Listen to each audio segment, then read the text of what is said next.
Good men, I am humbled to be able to record for you tonight the final section of the coming of the Juggernaut. Revenge is a dish that is best served cold. It is a widely used phrase expressing the sentiment that revenge that is delayed and executed well after the heat of anger has dissipated is more satisfying than revenge taken as an immediate act of rage. This, of course, is true. My good friends, the best form of revenge is to live well in the face of atrocity. The best forms of revenge are to turn their shackles and their cages back upon them, and to allow them to experience what you have experienced for 60 years, your fathers and their fathers.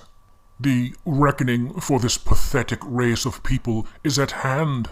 These buffoons with clown paint all over their faces, with false rubber parts inserted into their bodies, to somehow make an appeal to you and your sexuality. Men that have their biology in hand cannot be defeated.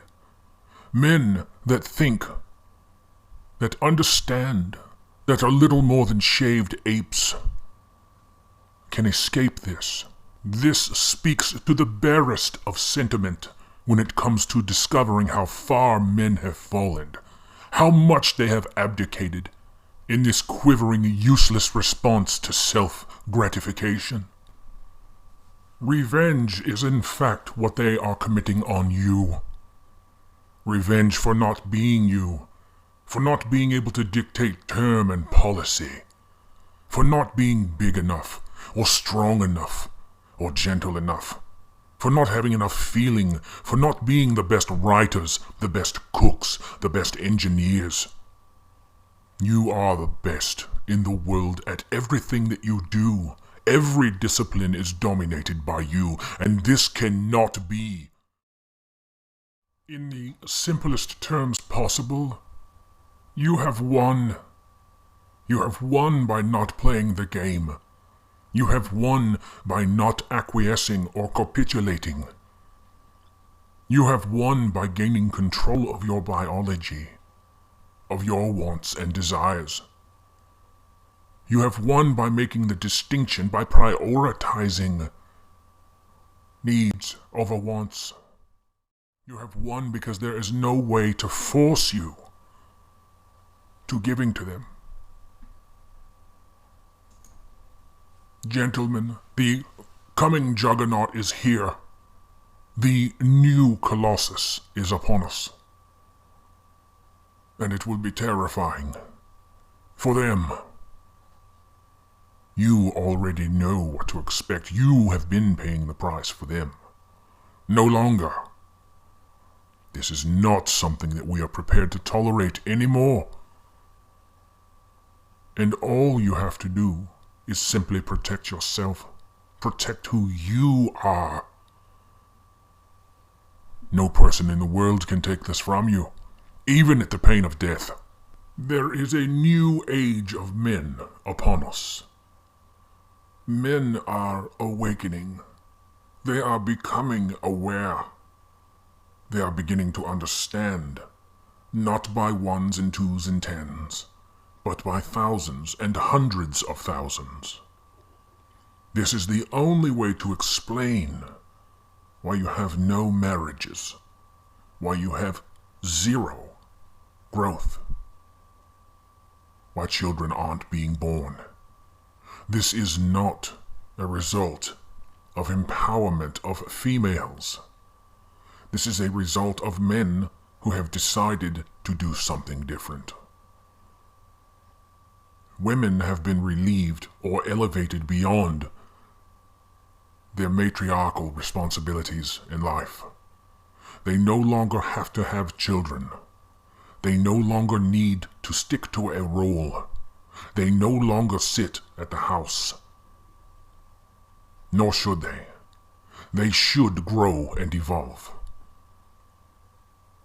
You should grow and evolve. They have set you free, men. My friends, you are free now. Growing will be the hardest thing that you've ever done. Understanding that this visage, this vision, this construct was not everything that you were told that it would be or should be or could be. Making the decision to step out of this life and become uncomfortable for your own well-being is the strongest thing that you can do.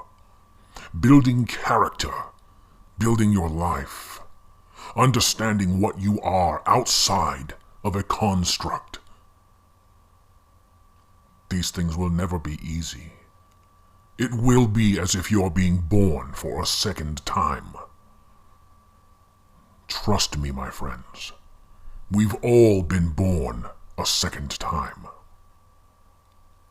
I want to thank Hammerhand for the opportunity to record this last segment in what has become a stunning series.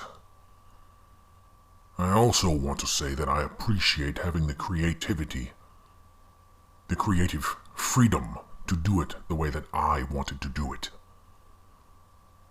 That is something that he has never stymied.